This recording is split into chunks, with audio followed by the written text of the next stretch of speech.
Hey guys, Shane Farmer here. We are going to discuss what is better, a heavy damper setting or a light damper setting, and what do they mean. We're going to settle once and for all. If you guys haven't watched the video on understanding the relationship between damper setting and drag factor, watch that first so you have a good understanding of how this whole mechanism works, then come back and check out this video, okay?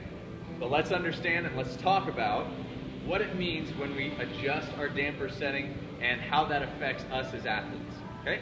So, if I take my damper setting up to a 10, I flood my flywheel with air, it's going to feel heavy, therefore when it spins up, it's going to be harder to spin up and it will slow down faster. That's why it feels very heavy when we go to row.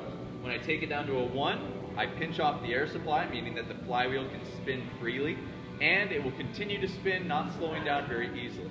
So, what does it mean if you row at a 1, if you row at a 10? Here's the deal. Neither is better. If you row at a 10, it doesn't mean that you're stronger. And if you row at a 1, it doesn't mean that you're weaker.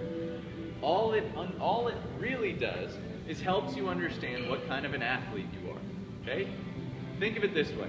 When I take it down to a 1, and the flywheel spins freely and doesn't slow down very quickly, I need to be a very fast twitch athlete. I need to be quick and explosive because every stroke I spin the flywheel up and it continues to spin. What that means is that I need to be able to move this handle and match the speed of the flywheel, which means that when I come to the catch, boom, I need to be explosive and quick with my legs.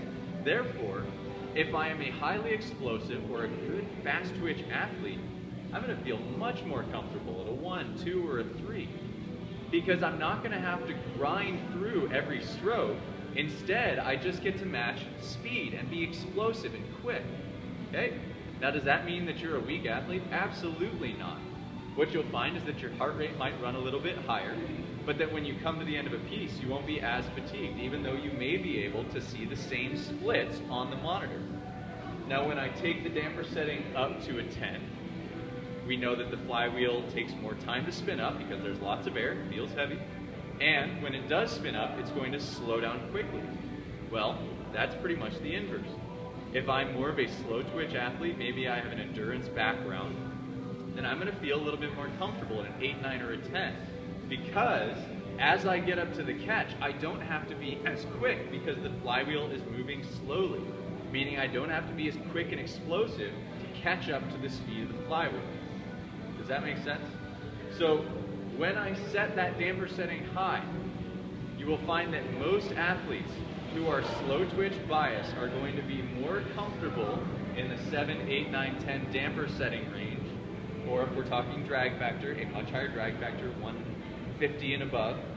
And if I bring it down 4, 3, 2, 1, or a 130 or below on a drag factor, you're going to find that you have a lot more fast twitch athletes that are comfortable down here.